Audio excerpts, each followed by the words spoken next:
Hello YouTube, it is your boy B3 back with another kicking action figure review. Today we have a pretty cool figure with us, the Beast X Red Ranger from the Power Rangers Beast Morphers line.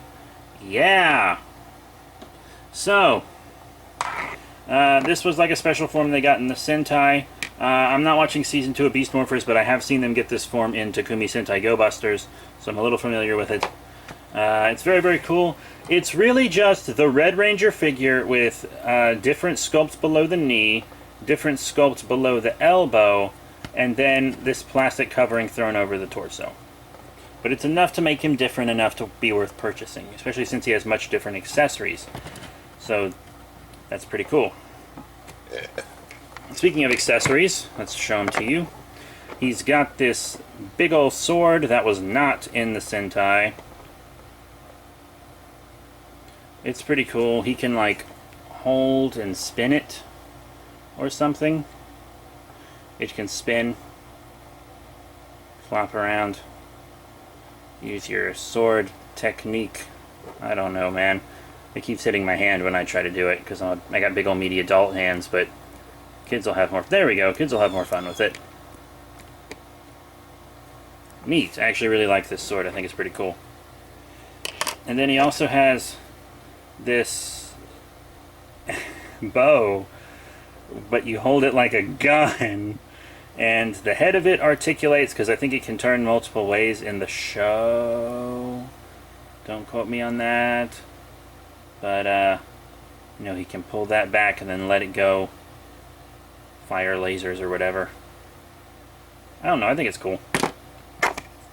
He also comes with the Beast X Red Ranger key.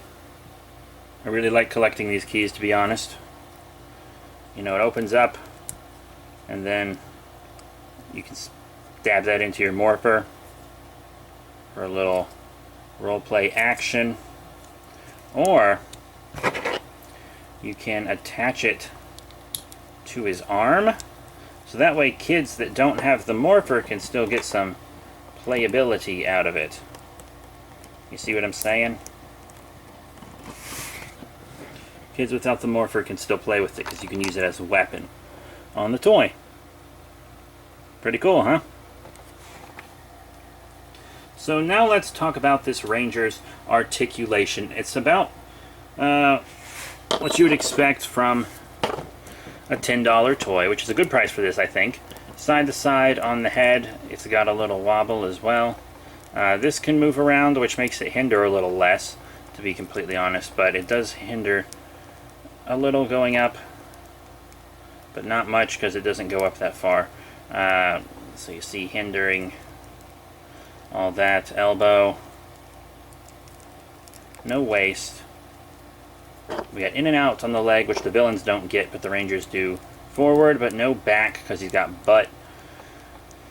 In on the leg, rotation on the leg, and that's it. Nothing on the feet. But for a $10 kids figure, I actually think it's pretty good. Detail and paint, I think, is plenty for the kids. It's a little sloppy on the front there. As you can see, a lot of the gold gets on the black where it's not supposed to be. But the head is sculpted incredibly well. I said that in the review for the first Red Ranger figure. It looks really nice. The arms look good. The last ones had very well painted morphers, but they opted instead of painting the morpher to paint the attachment, which I think is totally fine. That's the attachment that lets him go into this form. Got lots of silver, black. I don't think he's bad looking at all.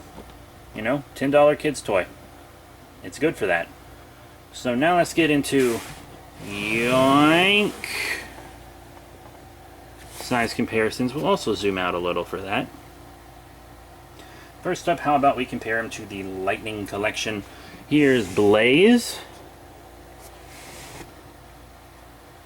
And here's the Ranger Slayer.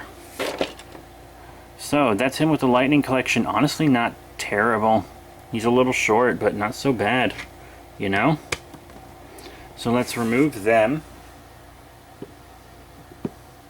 And then, of course, we have to display him with the Beast Morphers line.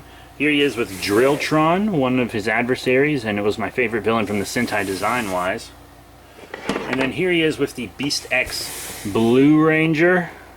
Review on him coming soon. He's a little wobbly because he's been in a hot car.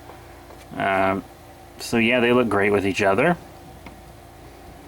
And last but not least, I do want to compare him to some bigger figures from other lines, like the Power Rangers Legacy Dragon Shield Red Ranger and the Sentai Hero Series Zuyo Whale, which he does not fit in with at all. Sorry guys, you're too big. Much, much too big. So, what are my final thoughts on this Red Ranger figure? Well, I think he's pretty cool. You know, your kids will love it. Adult collectors, I don't think you'll have any problems with it either. It really is a fun toy. I've been messing around with it for a few days. I like to try to mess around with them a little before I review them. Got this guy on my vacation, thought he was real cool. And he is real cool, to be honest. I think he's very dope. So, that's it. Thank you all very much for your support. Remember to rate, comment, and subscribe. Check out all the cool links in the description below. Facebook, Twitter, etc. Our next review will probably be another Power Ranger. But, you won't have to wait terribly long. So that's it. Thank you all once again, and I'll see you all next time.